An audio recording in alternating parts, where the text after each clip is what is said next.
Bonjour, me revoilà de retour. Alors, je calcule que ça fait quasiment 15 jours que je suis non-stop, une vidéo par jour. Alors, euh, ouais, ouais. Hier dans l'après-midi, par hasard, je suis tombé sur une podcast et c'était en fait en direct du tribunal, d'un tribunal en Géorgie, là où entre guillemets, Sidney Powell contestait les élections. Et je suis arrivé juste au moment où le juge rendait son verdict. Et, euh, et waouh, waouh, waouh. Et je me suis dit, waouh, quel niveau de corruption. En fait, dans tout l'État, à toutes les sphères de l'État, gouvernemental, ils sont pourris, même les juges.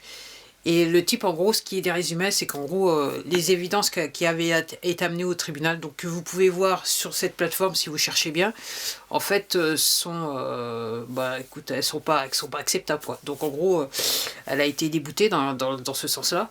Donc, et là, Et pourquoi je vous dis ça, c'est que la manière dont il a sorti le verdict, la manière dont le verdict était rédigé, je me suis dit, waouh, c'est chaud. Ce niveau de corruption et surtout l'emprise qu'a, je dirais, parce qu'il faut dire le mot, l'état profond sur ces personnes, en sachant que ces personnes sont corrompues, qu'ils ont reçu de l'argent, d'investisseurs apparemment de la Chine aussi. Ils sont corrompus, ils sont dans les pots de vin, et je vous dis, pour certains, ils sont dans la pédocriminalité. Donc en gros, on a des cas sur eux, on a des trucs sur eux. Donc ces gens-là, on les tient par les... Si vous voyez ce que je veux dire. Et entre guillemets, ils ont tellement peur qu'ils préfèrent aller jusqu'au bout, quoi. Donc en gros, ils se parjurent, ils font des choses. Donc ces gens-là, ils vont se retrouver devant les tribunaux, peut-être trahison, cour martiale, je sais pas, bref, pour certains, mais c'est chaud. Et puis vous regardez des vidéos, parce que là maintenant sur cette plateforme, il y a énormément de vidéos, bien sûr elles sont pour la plupart en anglais, et puis vous vous dites waouh. Il y aura du monde dans les prisons, quoi. Waouh. C'est tellement chaud. Ouais, ouais, ouais. Ouais, et je vous dis ça, j'ai même oublié le prochain truc que je voulais vous dire. Tellement, même moi, rien que de vous dire ça, c'est... Voilà, je m'en souviens. Voilà, maintenant je m'en souviens. Alors, hier encore, je regardais d'autres documents qu'il faut penser qu'en France, pour retourner en France, les élections présidentielles 2017, c'est chaud.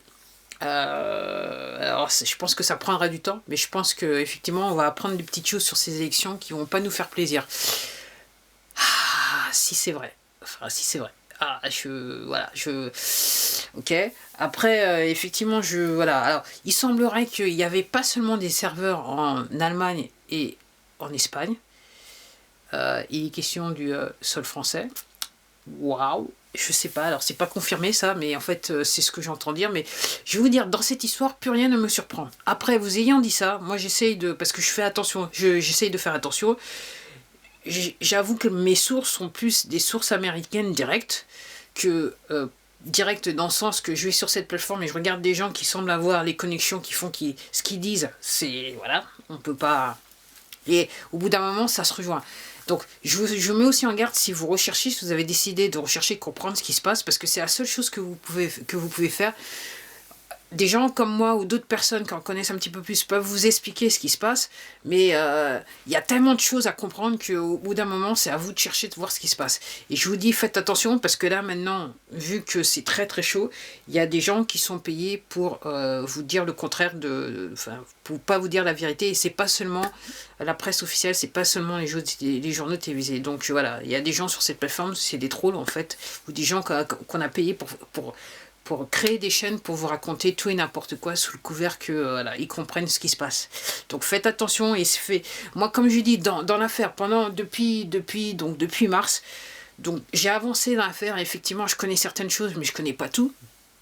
Mais à chaque fois, j'ai essayé de vérifier, trouver le contre et le pour sur les choses, et c'est comme ça que je suis arrivé à tomber sur des personnes qui me paraissent, entre guillemets, sérieuses par rapport à l'information qu'ils diffusent sur le sujet.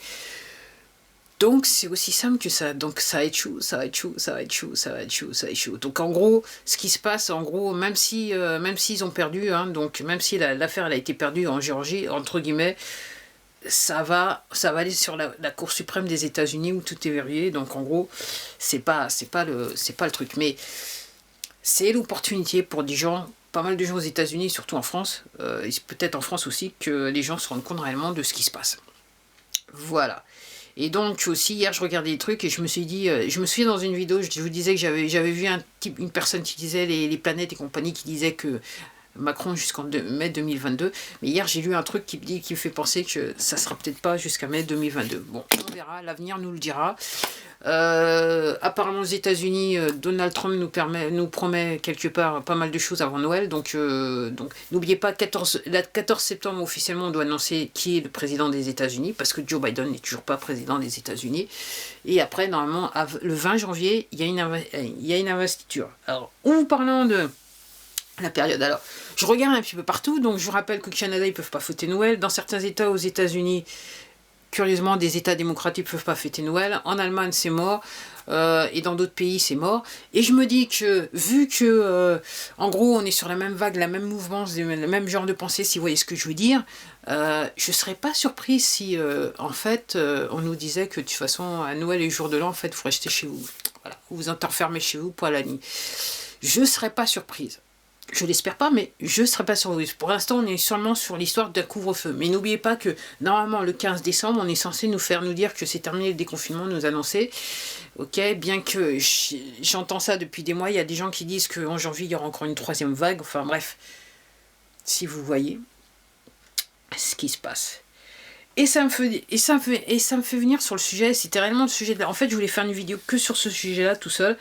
Ça suit un petit peu ce que j'ai dit hier sur ma vidéo précédente, c'est que donc vous avez des gens qui sont en position de pouvoir, aussi bien dans le monde du travail, enfin je ratisse de manière position de pouvoir dans le sens large, ok, du terme, même des chez Fayon, ok. Je veux vous rappeler, si vous êtes dans cette... alors, je dis pas que vous êtes un chef faillant, je dis juste que vous avez une certaine autorité, vous vous organisez, vous avez une équipe de travail, et que peut-être c'est vous qui distribuez les tâches et tout ça, et patati, qui êtes obligé de décider, ou qui prenez des ordres de plus haut, et après vous devez les faire appliquer sur le terrain, si vous voyez ce que je veux dire. Donc je veux juste vous rappeler, en général, et même les gens, même si vous êtes entre guillemets subordonnés, n'oubliez pas que la situation dans laquelle on est actuellement, c'est ce qu'on appelle crime contre l'humanité. Aussi simple que ça. Alors, vous allez tout simplement utiliser la Constitution française, certains passages, vous comprendrez, parce que là, en gros, on n'a plus de liberté. Après, et en gros, on a une garantie, une certaine liberté en France. Jusqu'à présent, c'est ce qu'on espérait, c'est ce qu'on pensait, mais apparemment, on vient de réaliser que non, c'était pas vrai. Et puis surtout, il y a les droits de l'homme, et puis il y a les cours internationales qui disent, et qui ont été spécifiques, ont spécifié pas mal de choses, notamment après la Seconde Guerre mondiale, avec les lois liées à Nuremberg, du tribunal que les nazis, on les a exécutés, qu'on les a jugés et exécutés, pour crime contre l'humanité et tout ça. Et donc, en gros, on ne peut pas vous obliger à prendre un vaccin si vous n'en voulez pas. Et c'est là que je dis que, bon, n'oubliez pas qu'on est sur la situation dans laquelle on vit, en fait, c'est un crime contre l'humanité, on ne peut pas vous obliger de faire certaines choses, et que, au bout d'un moment, soit vous dites non, et effectivement, vous risquez sur le coup de perdre beaucoup, mais en gros, vous allez garder votre santé, et surtout, d'un point de vue moral, vous allez répondre à un sens moral, parce que je vous rappelle que quand vous faites quelque chose, alors que vous savez très très bien qu'il ne faut pas le faire, dans votre tête, même si vous pensez que en gros c'est bon, je gère, en fait vous gérez rien du tout, parce qu'en fait par rapport à votre conscience et votre subconscient, vous avez des messages entre guillemets qui sont opposés, qui sont inversés, et donc je dirais inconsciemment ça va vous travailler, ça va vous ronger, ça va pas vous mettre dans un bon état de santé. Donc en gros moi donc ouais, vous pouvez pas, si vous êtes en position d'autorité, vous pouvez pas obliger les gens à faire ce qu'ils ne veulent pas faire. Et je vous rappelle qu'une fois que tout ça, ça sera terminé, parce que ça va se terminer, et clairement, quand je vous disais Armageddon, moi ce que je vous dis, c'est que le mal ne gagnera pas, c'est aussi simple que ça. En fonction de vos responsabilités, vous risquez de vous retrouver, d'être responsable pour certaines choses, et en fonction de ce que vous avez décidé, même si c'est des ordres que vous avez reçus, il se peut que vous vous retrouviez face à un tribunal. Ok. Il se peut que vous vous retrouviez face à une situation délicate, comme ça sera le cas pour les ministres qui sont actuellement au gouvernement, et le président de la République, et les ministres qui étaient présents quand le confinement a commencé. Donc, vous allez me dire, ah, moi je suis pas ministre, mais il n'empêche que vous pouvez pas être plus royaliste que le roi. Comme je vous dis, ces décrets, ce que je crois comprendre, c'est ces décrets par rapport à la Constitution française, ils sont quasiment nuls et non avenants. Donc en gros, ils sont enforcés par la police. Et encore une fois, je vous invite à voir l'origine de la police. La vraie origine, ok, qui date depuis un certain nombre d'années. Pourquoi, en gros, c'est quoi la police? Qu'est-ce que ça veut dire? Qui a créé la police? Ok. Et quand vous allez trouver la réponse, vous allez comprendre ce que je suis en train de vous dire. Donc, en gros, si vous êtes dans une entreprise, donc si vous êtes un chef d'entreprise ou quoi que ce soit, moi, mon seul conseil que je peux vous dire, c'est que il est hors de question que vous puissiez par un langage quoi que ce soit, feutré ou pas feutré, ou faire signer des gens pour les obliger à se vacciner. Ok. La loi internationale vous l'interdit, et que les gens ont des droits. Et même, je me souviens d'une chose, parce que j'étais syndicaliste dans une entreprise, et je me souviens que je me suis retrouvée avec, et si j'avais su à l'époque, je me souviens avec un salarié qui m'avait demandé, oui, moi j'ai jamais été vacciné de ma vie, je veux pas. Ils veulent me faire vacciner, je veux pas. Et donc je me souviens après avoir mis le nez dans le code de la santé publique et trouver le fait qu'en fait les seules personnes qui étaient autorisées, qui devaient être vaccinées entre guillemets, pour des raisons de santé publique, c'était les gens qui étaient le personnel hospitalier, les choses comme ça. Donc en gros, je me suis retrouvée dans le bureau du RH en train de lui dire, bon, code de la santé publique, il veut pas, donc vas-y, depuis quand il est infirmier ou pas que ce soit. Donc en gros, la personne n'a jamais eu ce vaccin qu'on voulait lui faire faire. Donc je vous dis ça, prenez cet exemple parce que vous pouvez pas, entre guillemets, vous pouvez pas obliger. Ce matin encore, j'ai eu un petit trouble où je suis rentrée dans un endroit, on m'a demandé d'utiliser le gel hydro-machin. Alors faites attention, regardez les logos qu'il y a derrière le bidon. Juste les logos devraient vous dire qu'en gros, vous ne voulez pas utiliser, mais bon, ça ne tient qu'à vous. La personne m'a dit, bon, si vous voulez pas, vous rentrez pas. Je lui ai dit, bon, dans ce cas, je m'en vais. Et puis après, la personne m'a dit, tenez, allez vous laver les mains. Allez vous laver les mains, donc je me suis lavé les mains comme ça, en fait j'ai eu ce que je voulais, mais il n'empêche que cette personne dans les faits, et personne n'a une autorité sur vous pour pouvoir vous dire vous devez faire, vous devez pas faire. Et comme je dis, si vous êtes dans une situation où vous devez entre guillemets faire en sorte que ces mesures elles soient suivies, moi le conseil que j'ai à vous donner, c'est si la personne vous dit non, vous laissez passer. Okay. Parce qu'une fois que ça sera terminé, tous les gens que, en position de force, entre guillemets, en position de pouvoir, vous avez, j'allais dire, emmerdé, mais bon, vous avez dit, voilà, si ces gens-là, ils pourront se retourner contre vous au tribunal pour leur dire. Et après, vous, l'excuse de savoir que après, n'oubliez pas, article du Code civil, il me semble, hein, c'est, voilà, nul n'est censé ignorer la loi, donc en gros, vous pouvez pas dire, ouais, mais moi je savais pas, et que c'est parce que mon employeur m'a dit, parce que de toute façon, votre employeur, de toute façon, il va trouver un moyen pour se dire, ah non, mais c'est pas moi je lui ai dit, voilà, il a voulu le faire. Donc c'est là que je dis, plus royaliste que le roi, chez Fayon, ok, faut se calmer, parce que là, clairement, là, on est en position, le truc, c'est crime contre l'humanité. Donc en gros, quand vous essayez, vous poussez les gens à suivre ces mesures qui sont même pas recevables, qui sont d'un point de vue purement scientifique, ok, sont même pas recevables, c'est pour ça que je dis que pas mal de gens et des avocats disent crime contre l'humanité, ok, vous pouvez pas pousser les gens. Vous pouvez pas les obliger à faire. Vous pouvez pas. Et quand vous faites ça, vous vous mettez dans une situation qui pourrait vous exposer à des poursuites judiciaires. Ok, donc c'est un truc. Donc en gros, si les gens veulent pas, bah, vous passez votre chemin, quoi. Après la police, si elle vous oblige, effectivement. Alors je sais qu'il y a il y a une association qui s'occupe des PV que la police pourrait faire, React 19, mais moi, si j'étais vous, vous pouvez rappeler à la police que la situation dans laquelle vous êtes, dans laquelle ils se trouvent, normalement, ils les autorisent pas à, entre guillemets, bouffer sur vos libertés, et que quelque part peut-être leur rappeler, alors apparemment il y a 225 410 pour le basque, article 225 code pénal 410, il y a le code de Nuremberg pour les vaccins, mais bon on n'est pas encore là, mais surtout prenez pas de vaccin, à moins que vous soyez malade et encore.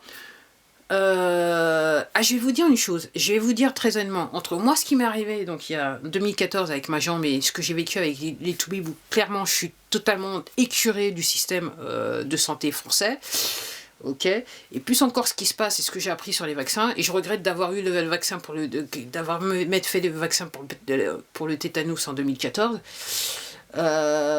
mais entre guillemets, je vais tout faire pour rester en bonne santé, quoi. J'ai commencé, voilà, je suis devenue végane, mais et je fais tout pour rester en bonne santé, pour pas aller dans ces officines, parce que même les médecins seront plus les médecins d'avant. Les vrais médecins, ils vous diront, les vieux médecins qui voient des jeunes médecins arriver, ils vous disent que ce qu'on leur apprend, c'est pas tout à fait la même chose, parce que eux, c'est les laboratoires pharmaceutiques, et c'est, entre guillemets, et ça donne des choses, okay, voilà. Donc je me dis, moi, ma position, elle est simple, parce qu'avant qu'on me mette des mots à la bouche, moi, la médecine, elle est nécessaire quand effectivement, il y a réellement, on est sur du lourd, du vrai lourd. Après, dans le quotidien, voilà. Après, je vous rappelle, après, ce que certains médecins n'arrivent pas à faire croire, mais à faire comprendre au public, parce que il y a les laboratoires pharmaceutiques derrière qui s'occupent de leur carrière, c'est que dans les faits, les enfants, ils n'ont pas à être vaccinés. Ils n'ont pas à être vaccinés. On devrait juste les laisser, comme je vous dis, ce collègue, cet ancien collègue, on devrait juste les laisser grandir, et après, si il se présente des problèmes de santé, à ce moment-là, les soigner. Et il est prouvé, apparemment, il y a certains médecins qui le disent, mais on les entend peu parce qu'on les étouffe, on ne peut pas les laisser parler, qu'en fait, on lit certaines maladies infantiles, ok, à des vaccinations qui sont faites sur les enfants quand ils sont bébés. Et si vous pensez, encore une fois, allez sur cette plateforme, si vous réellement vous penchez sur le sujet, vous allez comprendre pourquoi il y a énormément d'enfants autistes, qui naissent autistes, et puis voilà, qui se passe un tas de trucs, voilà. Alors je vous raconte pas ce qui se passe au tiers-monde et dans le tiers-monde et voilà, dans les pays africains et en Inde, ok, où entre guillemets ces laboratoires pharmaceutiques, ils ont un accès super. Penchez-vous sur ce qui se passe en Inde. Vous avez des enfants qui naissent déformés. Et il n'y a pas seulement les vaccinations, il y a toutes ces histoires de culture et les produits qu'on utilise dans les cultures. Renseignez-vous, ne juste m'écoutez pas. Moi, je vous donne des pistes à envisager. Et peut-être qu'en gros, ça va commencer l'introduction à peut-être ma vidéo où je veux parler du génocide, ma vision des choses. Donc voilà, moi, c'était l'information importante que je voulais vous faire passer. L'affaire continue, ça va très vite, très vite. J'avoue que ça consomme beaucoup de mon temps. Mais au moins, je vais être préparée parce que je sais que ce que je sais là, c'est peut-être, voilà, c'est juste peut-être la pointe de l'iceberg. En gros, il y en a beaucoup plus qu'on ne voit pas. Donc, même si j'ai un certain niveau de connaissance, je sais que même une fois que tout sera bien révélé, à mon avis, il y a encore des choses qui risquent de me surprendre. Mais peut-être moins que vous, si vous commencez à zéro, c'est le cas de le dire. Et encore une fois, moi je vous invite à aller voir, si c'est la première fois que vous voyez ma chaîne, allez voir ce qui se passe au niveau ce que disent les complotistes, parce que là, d'ici quelques semaines, vous allez entendre des trucs, vous n'allez pas comprendre. Et comme je vous dis, même moi, quand j'ai commencé le truc en mars, ok, j'ai dit waouh. Et je me souviens, même quand j'ai décidé de devenir vegan et j'ai lu beaucoup de bouquins pour savoir comment il fallait bien faire, moi j'étais wow, rock and roll l'affaire, c'était chose que je comprenais. Et ouais, donc renseignez-vous. Aussi, un dernier truc avant que je termine la vidéo. Vu que toutes ces plateformes, elles sont impliquées dans l'affaire aux États-Unis, ok, si d'aventure, vous pouvez plus me trouver sur cette plateforme, je vous invite à aller me retrouver sur Odyssée. Pour l'instant, j'ai encore mis aucune vidéo. Apparemment, pour remettre toutes les vidéos qu'il y a sur cette chaîne sur la plateforme Odyssée, il faudrait que j'aie 300 abonnés, ce que je n'ai pas. Après, je verrai. Après, je vous invite, pour ceux qui ont l'habitude et qui aiment les vidéos, si vous savez, si jamais d'aventure je disparais ici et que vous êtes attaché à certaines vidéos et que peut-être vous voulez dans le futur revoir certaines vidéos, dites-moi, laissez-moi dans les commentaires quelle vidéo vous voulez revoir, et dans ce cas je commencerai à télécharger certaines vidéos. Mais honnêtement, honnêtement, 500 vidéos sur cette plateforme, je vais pas remettre les 500, je vais pas m'amuser à remettre 500 vidéos sur Odyssée, c'est aussi simple que ça, à moins que, dans ce cas, j'ai atteint 300 abonnés, et dans ce cas, j'ai juste à presser, entre guillemets, à cliquer sur un bouton, et les 500, elles vont apparaître sur Odyssée. Donc c'est aussi simple que ça, pour l'instant, et pour l'instant, je fais pas non plus... je mets sur là et je mets sur l'autre parce que ça me prend du temps. En plus, j'ai pas du matériel qui est à la pointe de la technologie, j'ai un matériel qui est assez vieillissant, donc ça prend du temps. Bah voilà, c'était tout pour moi. Faites attention à vous et surtout prenez soin de votre santé mentale et surtout vous mettez pas dans des situations que vous risquez de regretter dans un futur très proche. C'est la seule chose que j'ai à vous dire là tout de suite. Allez, au revoir, à la prochaine vidéo.